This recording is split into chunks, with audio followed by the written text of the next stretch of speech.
काला जादू कितना खतरनाक हो सकता है। इस फिल्म में हमें इसका ऐसा खौफनाक रूप देखने को मिलता है जिसे देखकर किसी की भी रूह कांप जाए। एक औरत जो अपना सिर अपनी धड़ से अलग कर लेती है और हवा में उड़ता हुआ उसका सिर नीचे लटकते शरीर के साथ पूरे गांव में घूमता है। लेकिन दोस्तों, ये तो सिर्फ एक छोटी सी झलक है, क्योंकि असली डर तब शुरू होता है जब एक गर्भवती औरत एक ऐसे गाँव में पहुँचती है जहाँ लोग सालों से एक खौफनाक भविष्यवाणी के डर में जी रहे हैं। कहा जाता है कि दूसरे टापू से आने वाली एक गर्भवती औरत के बच्चे के जरिए गाँव में एक मौजूद शैतानी ताकत अपनी अधूरी शक्तियां पूरी कर लेगी, और अगर ऐसा हुआ तो पूरा गांव तबाह हो जाएगा। लेकिन सबसे बड़ा सवाल ये, वो शैतान आखिर है कौन? कहानी की शुरुआत होती है बीमो और उसकी पत्नी श्री से। बीमो सरकारी नौकरी की तैयारी कर रहा था, लेकिन हालत उसके पक्ष में नहीं थे। आखिरकार उसे मजबूरी में एक दूर दराज के टापू पर मौजूद गाँव में टीचर की नौकरी मिल जाती है। गाँव तक पहुँचने के लिए उनके साथ एक लोकल गाइड और ड्राइवर जुनाई होता है। रास्ते में जुनाई उन्हें गाँव के बारे में बताता है। कई साल पहले इस इलाके में एक भयानक बाढ़ आई थी। इस बाढ़ में गाँव के बहुत सारे लोगों की मौत हो गई थी। यहाँ तक कि जुनाई को भी नहीं पता था कि उस जगह अब तक स्कूल चल रहा है। बीमो बताता है कि स्कूल में अब सिर्फ 7 बच्चे ही हैं और उन्हीं बच्चों को पढ़ाने के लिए उसकी पोस्टिंग हुई है। जुनाई आगे बताता है कि गांव के लोग बहुत मेहमान नवाज है, लेकिन वहाँ कुछ सख्त रीति रिवाज भी है, और अगर किसी बाहरी इंसान ने उन्हें तोड़ा तो उसके लिए मुसीबत खड़ी हो सकती है। श्री को कुछ अजीब आवाजें सुनाई देने लगती है। पहले उसे लगता है कि शायद उसका वहम है, लेकिन जब वो खिड़की से बाहर देखती है तो उसकी नजर एक ऐसी चीज पे पड़ती है जिसे देखकर उसके होश उड़ जाते हैं। हवा में एक कटा हुआ सिर उड़ रहा होता है। यही है फिल्म की सबसे खतरनाक आत्मा। श्री घबराकर बाकी लोगों को बताती है, लेकिन कोई उसकी बात पर भरोसा नहीं करता। डर के कारण उसकी तबीयत खराब होने लगती है। जुनाई गाड़ी रोक देता है और तभी जंगल की तरफ से एक ताबूत उनकी ओर तेजी से खिसकता हुआ दिखाई देता है। जुनाई गाड़ी स्टार्ट करने की कोशिश करता है, लेकिन इंजन जैसे जाम हो चुका था। वो तुरंत पूछता है कि क्या उनके पास कोई ताबीज, चावल या अंडा है? किसी के पास ऐसी चीज मिलती है? जुनाई उसे ताबूत की तरफ फेंक देता है, और जैसे ही वो चीज ताबूत से टकराती है, गाड़ी अचानक स्टार्ट हो जाती है। सब राहत की सांस लेते हैं, लेकिन जब वे पीछे मुड़कर देखते हैं तो ताबूत अपने आप खुल चुका होता है और उसमें से एक मुर्दे का हाथ बाहर लटक रहा होता है। आगे जाकर वो एक छोटे पड़ाव पर रुकते हैं। श्री आखिरकार जुनाई से पूछती है कि वो चीज क्या थी। जुनाई उन्हें बताता है कि ये इलाका फ्लाइंग कॉफिन्स के लिए मशहूर है। यहाँ कुछ लोगों को जमीन में दफनाने की जगह ताबूत में बंद करके पेड़ों पर लटका दिया जाता है। बीमो पूछता है कि वो ताबूत आखिरकार उनका पीछा क्यों कर रहा था। जुनाई बताता है कि जिन लोगों ने काला जादू अपनाया है, उनकी मौत के बाद उन्हें अक्सर अकेला छोड़ दिया जाता है, और ऐसी आत्माएं मरने के बाद भटकती रहती है। कभी कभी वो इंसानों का शिकार भी करने लगती है। यह सुनकर श्री और भी ज्यादा डर जाती है। खाना खत्म करने के बाद वे फिर गांव की तरफ निकल पड़ते हैं। आखिरकार वे गांव पहुंच जाते हैं। वहां उनका स्वागत गांव के सेक्रेटरी और एक टीचर तीजन करता है। तीजन बताता है कि उसे दूसरी जगह पढ़ाने जाना है, इसलिए वो उनके साथ आगे नहीं जा सकता। जाते जाते वो ड्राइवर से पूछता है कि रास्ते में सब ठीक रहा या नहीं। जब उसे कुआंग और उड़ते हुए ताबूत की बात पता चलती है तो वो धीरे से कहता है, अभी तो शुरुआत है, क्योंकि गांव में बरसों से किसी का इंतजार हो रहा है, और वो कोई और नहीं, दूसरे टापू से आने वाली एक औरत थी, यानी श्री। नाव से उतरने के बाद बीमो और श्री पैदल आगे बढ़ते हैं। रास्ते में श्री को पेड़ों पर लटकते हुए अनगिनत ताबूत दिखाई देते हैं। उसे देखकर उसके कदम रुक जाते हैं। एक बूढ़ी औरत से रास्ता पूछते समय वहाँ खड़ा एक अजनबी आदमी उन्हें लगातार घूरता रहता है। आखिरकार दोनों स्कूल पहुँच जाते हैं। वहाँ उनकी मुलाकात प्रिंसिपल कासनो से होती है। कासनो उन्हें उनका कमरा दिखाता है। ठीक बगल में तीजन का कमरा भी होता है। कासनो उन्हें गाँव की पुरानी त्रासदी के बारे में बताता है। उस भयानक बाढ़ में गाँव के ज्यादातर बच्चे और लोग मारे गए थे। अब स्कूल में सिर्फ 7 बच्चे हैं। गाँव के ज्यादातर जवान लोग भी उस हादसे के बाद यहाँ से चले गए, लेकिन जो बच्चे यहाँ रह गए उनका भविष्य अब गाँव वालों की जिम्मेदारी है। जब कासनो उन्हें छोड़कर जा रहा होता है, श्री को फिर किसी की मौजूदगी महसूस होती है। दूर एक रहस्यमय औरत खड़ी होकर उसे घूर रही होती है। बीमो ये बात कासनो को बताता है। कासनो हंसकर कहता है, उनका नाम अलांग और तांबी है। उनके बच्चे गायब होने के बाद गाँव वालों ने उन पर काला जादू करने का शक करना शुरू कर दिया था। यहाँ तक कि पुरानी बाढ़ का जिम्मेदार भी लोग तांबी को ही मानते हैं, लेकिन असली कहानी अभी सामने नहीं आई थी। रात में सोते समय बीमो को बाहर से कुछ हलचल सुनाई देती है। वो दरवाजे तक जाता है और वहाँ तांबी खड़ी होती है। बिना किसी इजाजत के वो कमरे के अंदर चली आती है। कुछ नहीं कहती, बस एक बार बीमो और श्री को देखती है, फिर सीधे श्री के पेट पे हाथ रखती है और चुपचाप वहाँ से चली जाती है। लेकिन उस एक हरकत से दोनों की रूह कांप जाती है। सुबह बीमो फिर कासनो को इस बारे में बताता है, लेकिन कासनो इसे भी ज्यादा गंभीरता से नहीं लेता। स्कूल में उनका पहला दिन शुरू होता है। श्री बच्चों को पढ़ा रही होती है, तभी अचानक उसे क्लास में कुछ दिखाई देता है, मरे हुए बच्चों की परछाइयां। श्री बुरी तरह डर जाती है। घर लौटकर वो बीमो को सब बताती है। बीमो उसे समझाता है कि ज्यादा मत सोचो, लेकिन कुछ देर बाद जब बीमो अंदर किसी काम से जाता है, श्री को फिर आवाज सुनाई देती है। पर्दे के पीछे एक साया दिखाई देता है। वो पर्दा हटाती है, लेकिन वहाँ कोई नहीं होता। रात को श्री बीमो से कहती है कि उसे लगातार ऐसा महसूस हो रहा है जैसे कोई उन्हें देख रहा हो। बीमो उसे बस यही समझाता है कि अगर वे गाँव की परंपराओं का सम्मान करेंगे तो उनका कोई नुकसान नहीं करेगा। लेकिन अगले ही दिन उन्हें पता चलता है कि खतरा उनके सोचने से कहीं ज्यादा करीब है। स्कूल के पास तांबी फिर दिखाई देती है। तभी अचानक बच्चे की चीख सुनाई देती है।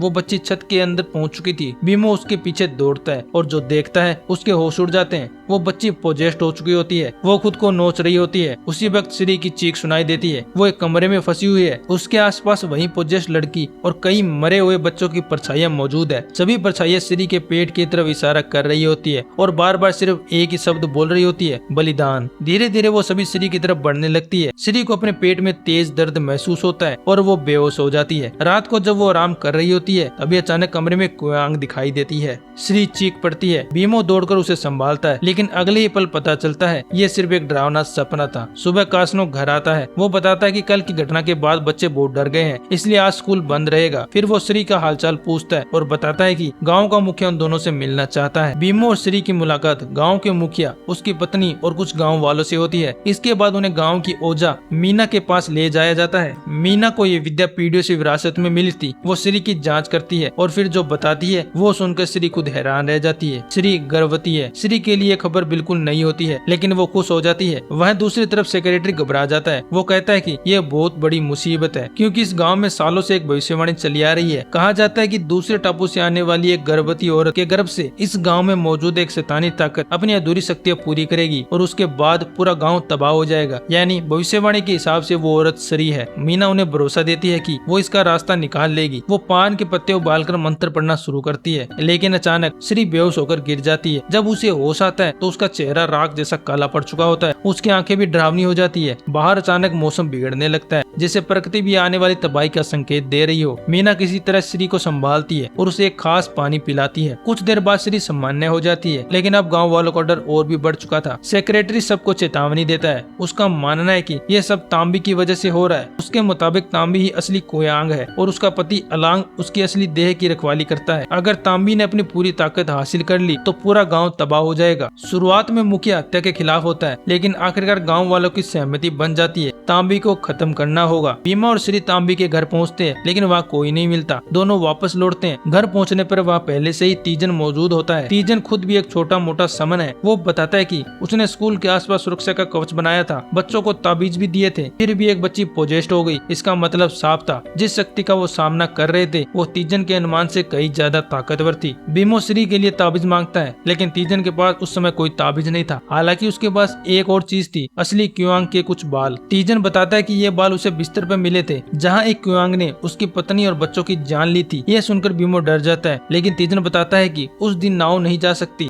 उन्हें रात तक रुकना पड़ेगा। तीजन घर के चारों तरफ सुरक्षा मंत्र करता है और सख्त हिदायत देता है, चाहे कुछ भी हो जाए रात में घर से बाहर मत निकलना। अंधेरा होते ही घर के आसपास अजीब आवाजें शुरू हो जाती है। आसमान में उड़ती हुई क्युआंग दिखाई देती है। छत पर किसी के चलने की आवाज आती है और बीच बीच में डरावनी चीखें सुनाई देती है। किसी तरह रात गुजर जाती है, लेकिन सुबह उन्हें एक और झटका मिलता है। किसी ने उनकी नाव रात में ही जला दी थी। अब गांव से बाहर निकलने का कोई रास्ता नहीं था और तभी गांव के कई लोग अचानक पोजेस्ट होने लगते हैं। श्री दूर खड़ी तांबी को अपनी तरफ घूरते हुए देखती है, लेकिन जैसे बीमो उसके पास पहुंचता है तांबी गायब हो जाती है। बीमो घबराकर श्री को ढूंढता है, लेकिन श्री कहीं नहीं मिलती। बीमो स्कूल पहुंचता है, वहाँ उसे वही पोजेस्ट लड़की मिलती है। वो एक दिशा की तरफ इशारा करती है। वहाँ श्री का स्कार्फ और एक कड़ा पड़ा होता है। बीमो कड़ा देखकर पहचान जाता है कि यह सेक्रेटरी का है। गुस्से में वो सीधा उसके घर पहुंचता है। किया और मीना बीच में आकर मामला शांत करते हैं, लेकिन जब सेक्रेटरी अपना असली कड़ा दिखाता है तो सब हैरान रह जाते हैं। उसका असली कड़ा उसके घर में ही था, यानी ये किसी और का था। और तभी बीमो को याद आता है ये तो तीजन का कड़ा है। मीना तुरंत अंदाजा लगाती है कि अगर तीजन ने ही श्री को अगवा किया है तो नाव जलाने वाला भी वही हो सकता है और शायद तीजन तांबी और अलांग के साथ मिला हुआ है। मीना एक खास अनुष्ठान करती है। उससे उठने वाला धुआं उन्हें श्री की दिशा दिखाता है। वे वहाँ पहुँचते हैं और अचानक कुआंग उन पे हमला कर देती है, लेकिन बीमो किसी तरह बेहोश पड़ी श्री को ढूंढ लेता है। दोनों उसे जंगल के एक केबिन में लेकर जाते हैं। मीना समझ जाती है कि कुआंग अब उनका ठिकाना जान चुकी है, इसलिए वो केबिन के चारों तरफ सुरक्षा कवच बनाती है। फिर अंदर जाकर श्री का इलाज शुरू कर देती है। श्री को थोड़ा होश आता है। वो तांबी के बारे में कुछ बताने की कोशिश करती है, लेकिन मीना उसे आराम करने के लिए कहकर बात टाल देती है।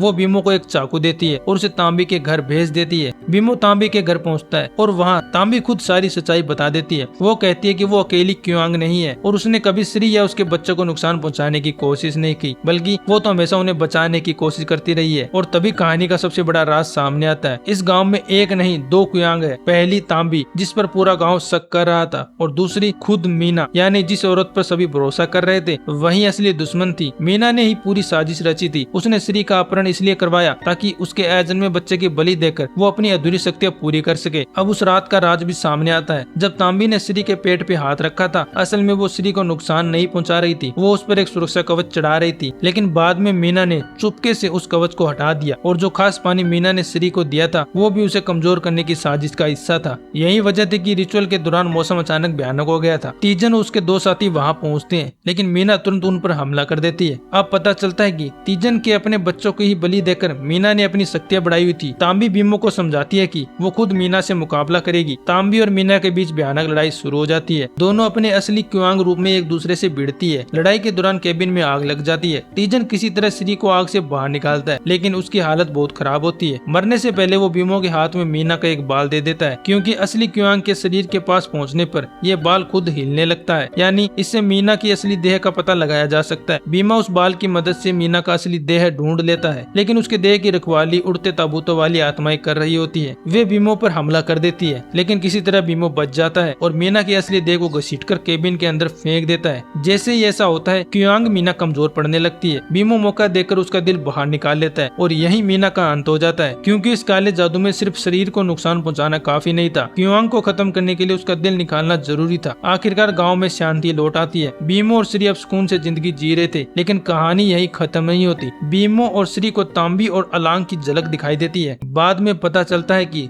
दोनों उसी रात मर चुके थे, यानी जो कुछ उन्होंने देखा वो उनकी आत्माएं थी। तांबी और अलांग अपनी मौत के बाद भी वापस आए थे, सिर्फ इसलिए श्री और बीमो के आने वाले बच्चे की रक्षा कर सके। और इसी डरावने संकेत के साथ फिल्म खत्म हो जाती है। आपको वीडियो कैसी लगी कमेंट करके बताएं, और भी ऐसी मूवी एक्सप्लेन वीडियो के लिए चैनल को सब्सक्राइब करें, वीडियो को लाइक करें, शेयर करें। धन्यवाद।